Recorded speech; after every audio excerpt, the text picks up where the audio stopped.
feel your body soaking up that nourishment. Everyone's wondering what I eat all the time, so this is what I do. I'm gonna, first of all, break it with a juice. The reason why is because this is the most bioavailable form. I can put the maximum amount of micronutrients from microgreens, fruits, and vegetables into my bloodstream. Thank you, Jesus, for the ability to eat, and please bless this food as nourishment into my body.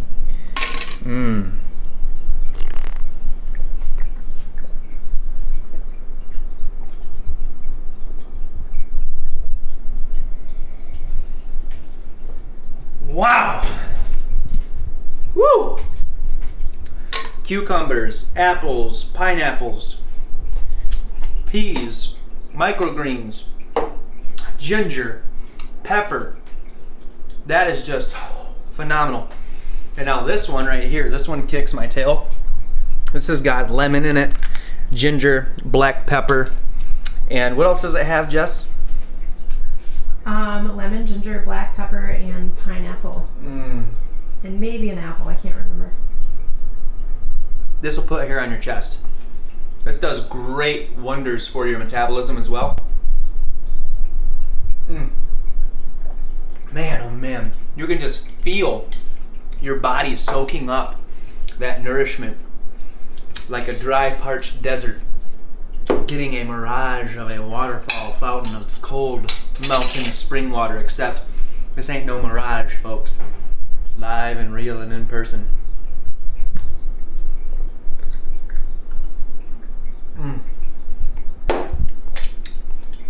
So, pretty safe to say those colors that I consumed was a good representation of what your body needs.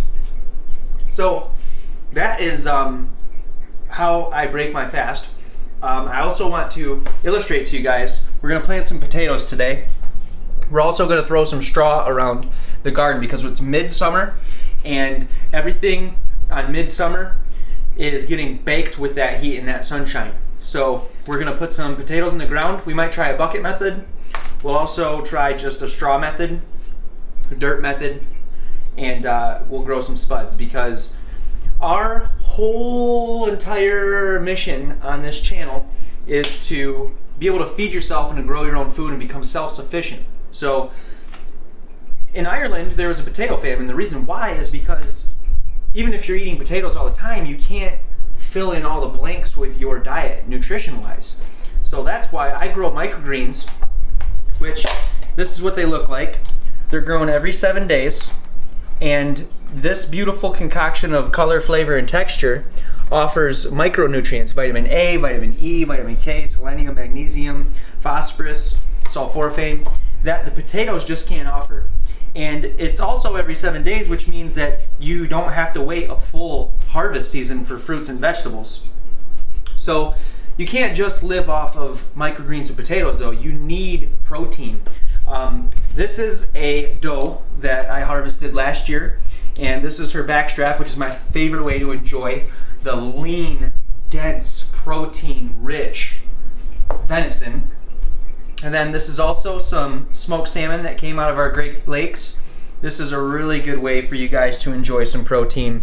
And it's got the healthy oils and the fats of the skin, the omega-3s, the fatty acids, and that is brain food. It's just rich. The lycopene in the tomatoes, one of my favorite fruits slash vegetables, whatever side of the fence you're on, to eat. A little bit of olive oil will help increase your daily intake of the healthy fat. And then some salt and pepper just for some flavor, but also sodium in the correct amounts is very good. It acts as an electrolyte for your bloodstream.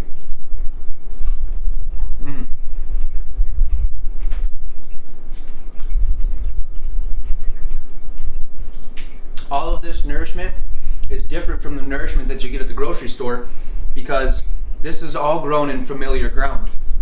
You guys want to make sure if you absolutely have to supplement with the grocery store, that you're looking out with produce, fresh produce, that hasn't been attacked with herbicides, pesticides, and preservatives and insecticides. Make sure that the number on all the tags, the PLU number, it does not start with 4. It starts with 4, throw it out the door. If it starts with 3, it's been genetically modified. Okay, so that's a helpful hint. This is all brain food, clean energy, not processed foods, doesn't have preservatives in them. It's all whole food, single source. That's very important for building a lifestyle diet.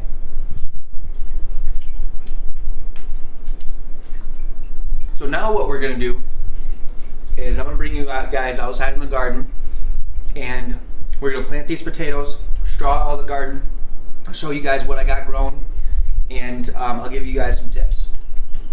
So we will see you guys in a second. All right, let's go plant these potatoes and go straw the garden.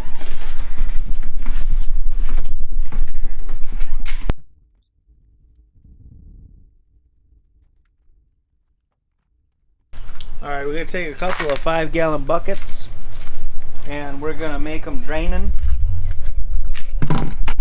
So we're gonna go get the drill. Throw a 1/2-inch paddle on there. Make sure you got a battery out so you ain't gonna do nothing with it. And we'll just go ahead and use the one on the charger over yonder. I want to encourage you guys, if you're getting value from this at all, hit the subscribe button. Don't make me ask twice. Like it, comment it if I'm doing this all wrong. Get yourself some Fox Farm. We want Fox Farm because of the natural ingredients. You got that bone meal, and you got that fish. They mix the ocean with the forest here. So fish emulsion, crab meal, shrimp meal, earthworm castings, bat poop, kelp meal, oyster shell. That oyster shell is going to give that calcium. And what we're going to do is we're going to drain these buckets. We don't want to drain all the moisture out, but we don't want it setting in water either. I'd say about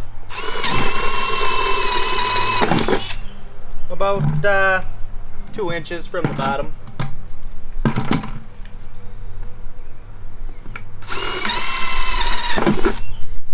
Let's see if they kiss each other. Oh, my carpenter instincts are dead on. You could hang a fiddle off of that. That's what's up right there. A couple of earwigs in here. They ain't welcome. Had to evict them. And what I'm going to do is I'm going to do the straw method, but I'm also going to incorporate some soil. And we're going to run a little experiment, excuse me, and I can keep you guys on the loop of how this experiment works. If you guys are interested in that, comment the word experiment in the comment section so I know who's wanting what. So these 2 buckets here, I'm going to put some soil in both of them. Get you your pocket knife, don't go anywhere without it. Okay, get yourself the bag there open. And you're going to come in the first one and give that a good measure of soil. Probably a gallon worth of soil in your 5-gallon bucket. Be mindful of where that drain hole is there. There it is. Alright.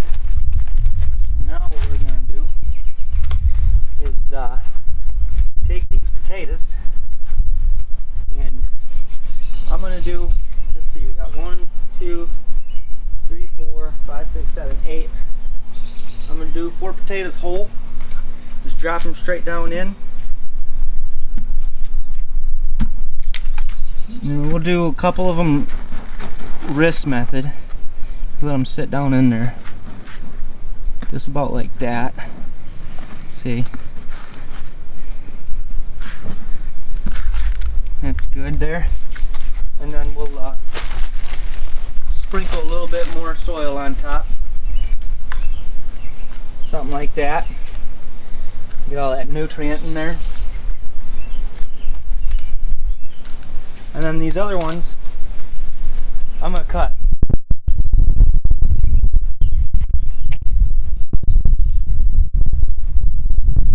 2,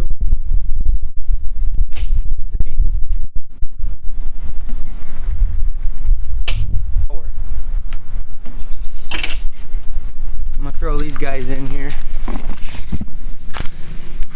And we're gonna do nozzle down, cut side down. And this is to encourage the sprout of the taters. We want that sprout to start working good. Just like that. We're gonna cover these Easter eggs up a little bit with another gallon of soil.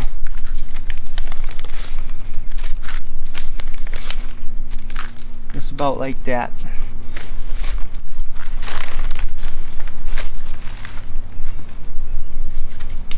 And then I'm going to take a bunch of this straw here and we're going to move the operation down a ways and make sure we don't get our beautiful patio all mixed up with the straw here.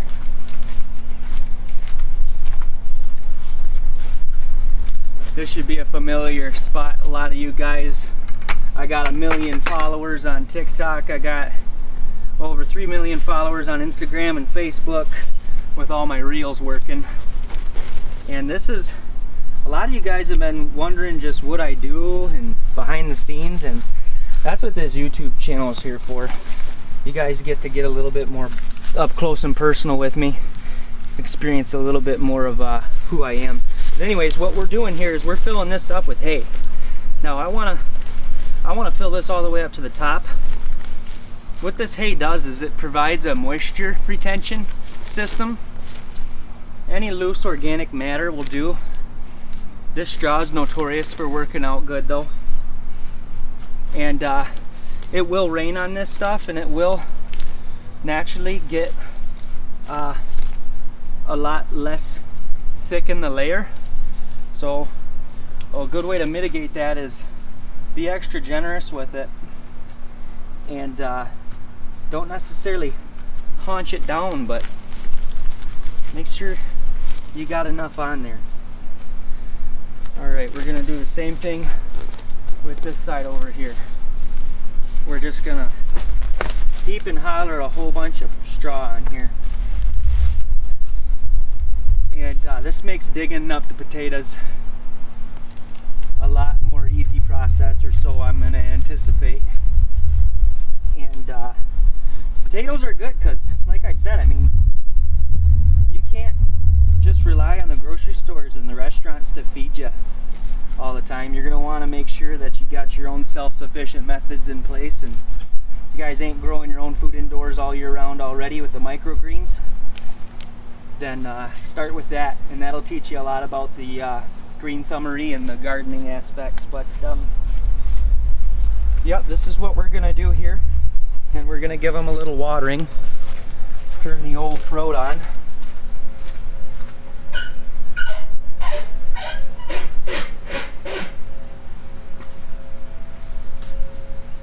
Okay. Oh yeah. And we're gonna give these taters their first watering. I like the soaker setting. It's a more gentle watering. And basically what I'm gonna do is I'm gonna water this even until that drain hole starts spitting up. See how that natural moisture in that water drives that hay down? This is what you can come to expect. Now, that soil was dry. It was completely bone dry to start. So we're gonna see, look at it, it's already piddling out over here. See that starting to piddle? That's telling me it's fully saturated. That drain hole is a good methodology to have. Now let's focus on this one. See how long it takes for that one to start piddling out.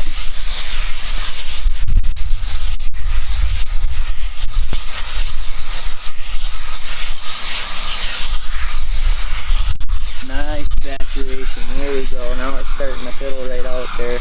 And that's a little bit slower of a stream. I want it to be a little bit stronger stream than that. There's a little bit stronger of a stream.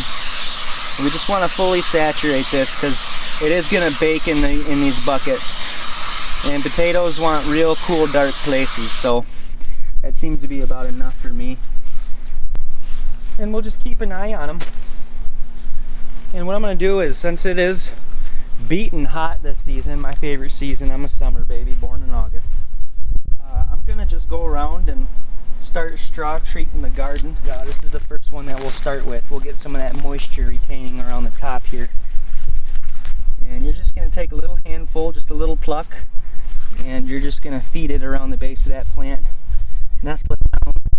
These supersonics are nice and fertile in that soil, so that's just going to keep some of that moisture.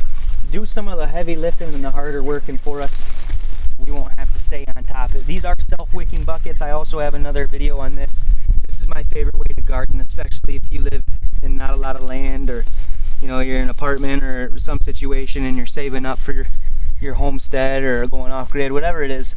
You can literally take these and throw them in your truck, throw them in your trailer, whatever you got going, and off you go. So mobile gardening is the best gardening if you're thinking about a prepper mentality, or you're thinking about something where you got to get up and go pretty quick. I got a survival grow kit that you guys, if you want to SHTF prep, the survival grow kit's got your corn, your beans, your mung, all that good stuff. The most protein dense option that you can grow on the go with. So look at that beautiful pepper plant starting to bud. And again, the self-wicking buckets are awesome too, because you're watering from the bottom, so those roots are naturally wicking the moisture. They're naturally growing faster to try to get to that moisture. They outperform any garden method that I've researched and developed, and you guys can go learn from all that research and development that I've learned on my own on my YouTube channel here, Growing Fruition.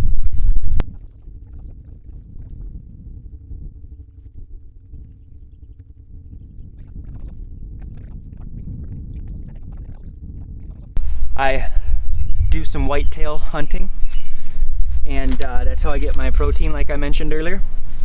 And I can use the carcasses that I harvest from the whitetail, and I can implement that in with my natural worm castings and have that whitetail bone meal, and I can come out with some pretty dang good grow matter and some plant feeder for that. So that's something I'm super excited about. Just launched my certified organic non-GMO heirloom food plot mix, so if I have any hunters in here wanting to put some food down on the ground, that is a seriously good option, because that option's one of the only options where you can guarantee those seeds. I watch those seeds work every 7 days with my microgreens indoors, with the vertical system that I grow, and my goodness, the fact that that's going to be the reliability and the security and the confidence that I have in my food plot this year, I'm excited. I can't wait to hang a nice 8-10 point high tower on the wall next to Bucko. But yeah, this is a really good option for you guys to think about. Look how dry this substrate is already. This substrate was heavily watered the last 2 days, and it's just so hot right now in northern Michigan, thankfully, because usually we're just battling a blizzard, that this stuff right here is just bone dry, probably through and through, because they're in these black pots, and them black pots attract that sunshine heat and it bakes it from within like an oven. And what you're seeing me do right now is my best attempt to keep as much moisture as I possibly can in and around these non-wicking pot plants.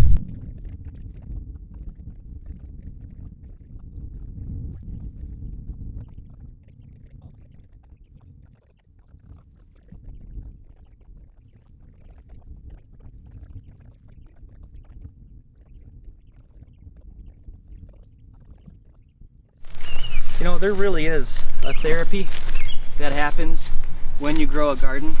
If anybody's got mental health problems, if anybody's going through something, I strongly recommend you watch my content and learn how to cultivate life and contribute to the culture of cultivation. A lot of feel-good people, a lot of feel-good vibes, a lot of skills that you can master and become more interesting with around dinner tables. Whatever it is in your life, it's therapy. It's very therapeutic. It's an inherent value communicated through experience. And it's one that you can't just experience in full reading from a book or watching online. You got to get in there and get your fingers dirty. And then the last thing I'm going to do is I'm going to throw some straw on this garden, which I've got the rest of the salsa mix going. This has got my arugula and my chives, and this has also got my onions.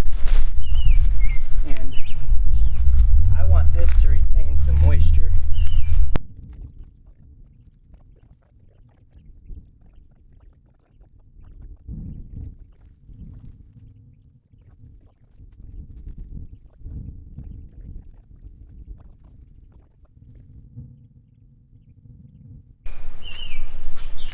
Three-day-old water, anybody?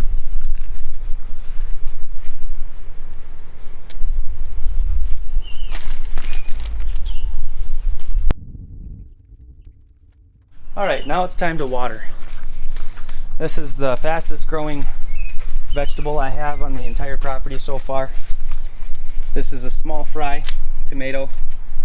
This was planted from seed at a local nursery, and that sucker is going nuts. That's at the raised mobile garden experiment, and these small fries are going to be different tasting because they're grown side by side with pineapple sage and lemon basil that I have pruned back about 2 or 3 times now. And that is also seeded, soiled with Fox Farm organic local soil. And this is also bedded down with straw. And you guys can see real time what the straw does. I haven't watered this plant in 2 days. And as you pull back the straw, there's still moisture in that dirt, and that's what it's all about. Okay, now it's time to add even more moisture in the situation.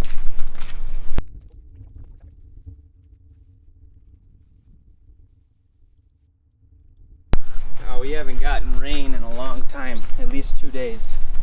So these transplants I haven't gotten to yet, they're just gonna get a standard dose of some bottom water.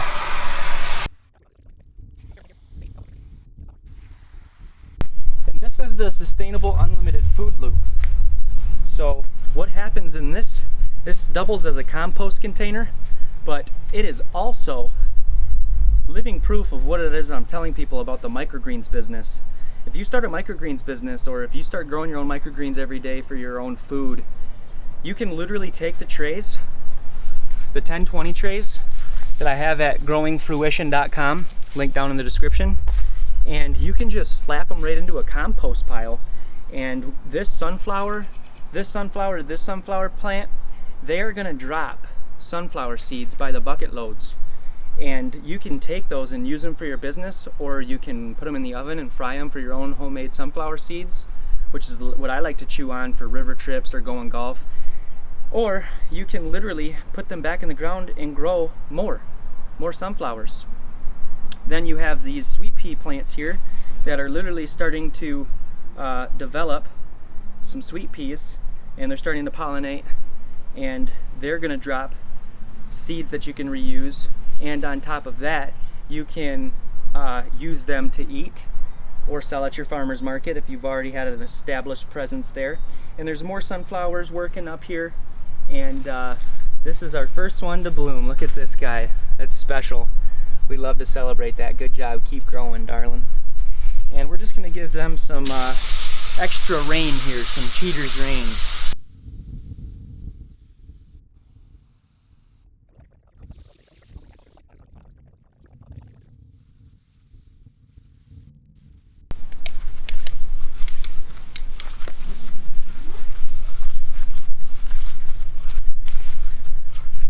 Alright, so I am going to hit some of these hay plants and just give you an idea of what it's like to water. So for this tomato plant, you're going to want to take it down in the soaker setting, and you are going to want to fill this up evenly all around the place until you got water starting to raise the hay bed. And that's how you know you're fully saturated. So as soon as that hay starts to rise and that water level is rising, and what this is doing is it's pushing this water down through this substrate, and as soon as we see it coming and bubbling out from top, just like this here, we know that it has reached the bottom. And we can also see it starting to come out from the bottom here, which is the opposite side of this, and boom, that is well watered. And that, ladies and gentlemen, is the way I break my fast. It is the reason why I do it with what I do. And this is more than what it seems. It's not just a garden. This is an effort of self-sufficiency, self-sustainability. Right now we are on our urban homestead location. A lot of people in my content say that I can't garden or I can't grow my own microgreens or start my business because I live in an apartment. I don't have enough space. I literally exist because that is not the truth. The truth is you can grow wherever you're at. And this is something that I wanted to pass on for me to use. So make sure you go check out my website, growingfruition.com. Check out all the resources I have for you down in the description. Please like and comment and share this with people that you know also do gardening. From my heart to yours, it's my wish for you to grow in your fruits, and God bless you.